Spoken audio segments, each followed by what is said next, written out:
बाबा साहब ने जो संकल्प लिया था उसको अगर आज की महिला अगर सुन ले तो उनके भी रोंगटे खड़े हो जाएंगे। वो जिस प्रकार से उन्होंने जो संघर्ष किया और जिस प्रकार से उन्हें जब उन्होंने विदेश में रह करके पढ़ाई कर ली और उसके बाद जब वो आए विदेश से भारत में, तो यहाँ पे बड़ौदा के महाराज सयाजी महाराज ने जो नौकरी पे रखा 10 वर्ष के लिए, जो उन्हें एक मतलब शर्त रखी थी कि हम 10 वर्ष के लिए आपको जो जब विदेश से पढ़ के आओगे तो नौकरी करनी पड़ेगी।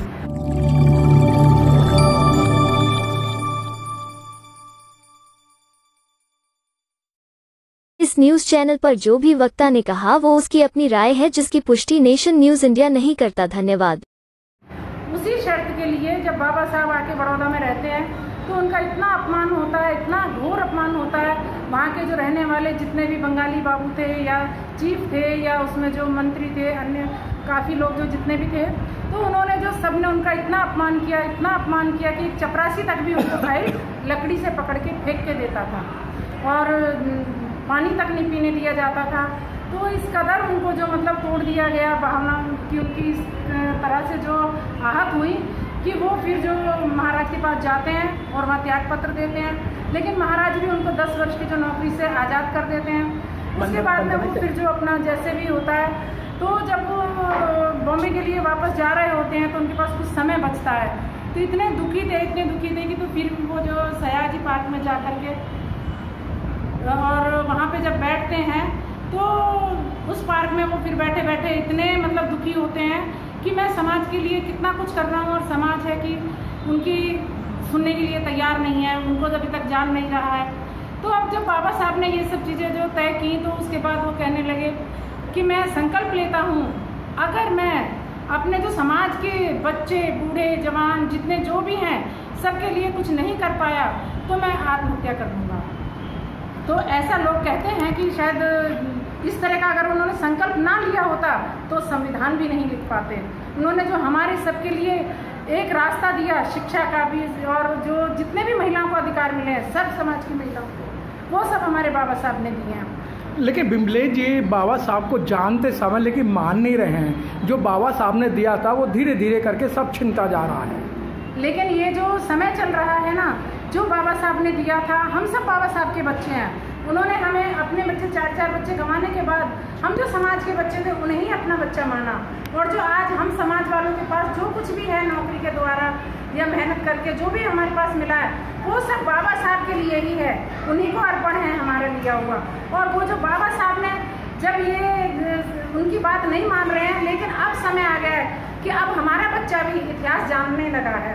पहले कोई हमारा इतिहास नहीं जानता था, बताते ही नहीं थे, बुजुर्गों को ही नहीं पता था, लेकिन मोबाइल नेट और जो ये यूट्यूब पे जो अब चल रहा है सारी चीज़ें, और सबसे ज़्यादा भैया आप लोग हैं जो हम लोग की आवाज़ों को दूर दूर तक पहुंचाते हैं। और हमारी जो अपनी आवाज़ होती है, बाबा साहब की जो सपने होते हैं उनको कहीं ना कहीं छुपे होते हैं, तो उन्हें आप दूर दूर तक जो फैला रहे हो उसके लिए हम आपको भी सैल्यूट करते हैं। लेकिन बिमले जी बहुत अच्छी बात है, आप अपना पैसा खर्च कर रहे हैं, आप समाज को जागृत करने की कोशिश कर रहे हैं, लेकिन महिला या तो 23 सितंबर को या 6 दिसंबर को या 14 अप्रैल को आगे बाबा साहब को याद करते हैं, और बाकी दिन तो उनके वही करवा चौथ का व्रत है, वही कावड़ सेवा है, वही गणेश पूजा है। अब 2-4 दिन में नवरात्रे आने वाले हैं, फिर वही अंधविश्वास पाखंडवाद की तरफ जाएंगी। देखिए, जो अंधविश्वास पाखंडवाद है, बाबा साहब ने कहा था कि जब तक सभी भारतीय लोग पढ़े लिखे नहीं होंगे, शिक्षित नहीं होंगे, तो इतनी जल्दी से जो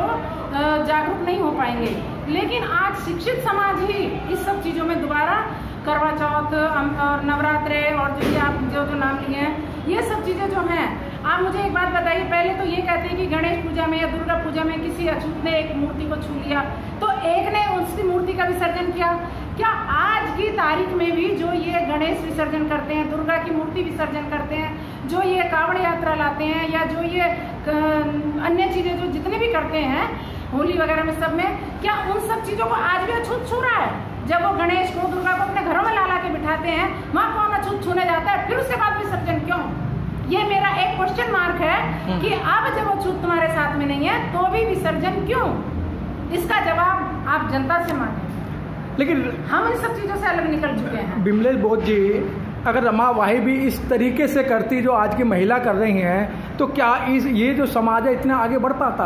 क्योंकि रमाबाई ने अपने 4 बच्चों की कुर्बानी दी है, उनके हाथों से बच्चे गए हैं। उन्होंने बाबा साहब की परवाह न करके बाबा साहब को कहा तुम आगे बढ़ो, पढ़ो और इस समाज का उद्धार करो।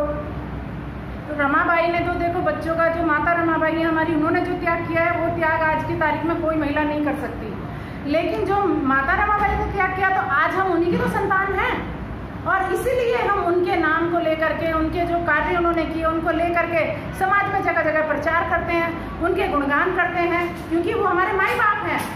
वो उन्होंने जो हमें रास्ता दिया है, जो आज़ादी उन्होंने दी वो हमें किसी देवी देवता ने नहीं दी। आज के तारीख में भी अगर जो पीछे का सरनेम देख लेते हैं तो उनके जो पैरों के नीचे की जमीन खिसक जाती है कि ये आज की डेट में इतना बोल रहे हैं, इतना सबके साथ मिलजुल के चल रहे हैं और ये अपने जो इतिहास को समझ रहे हैं। सबसे बड़ी बात है कि अब हमारा समाज अपने इतिहास को पढ़ रहा है, जान रहा है और जागरूक हो रहा है।